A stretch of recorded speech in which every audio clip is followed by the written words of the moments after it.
Hello everyone, I'm Ravin from Plant Bro Farm, and this is our German Shepherd litter from our female German Shepherd, Bubbly. Bubbly!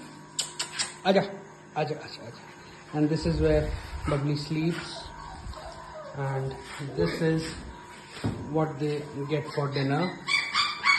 ये गेहूं का दलिया है जिसे हम दूध और अंडे के साथ मिक्स करके देते हैं. It's very nutritious for dogs, plus it is highly digestible, unlike rotis.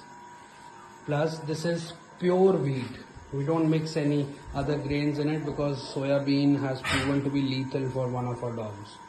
So we have opted for wheat only, and at times we give them kodo millet.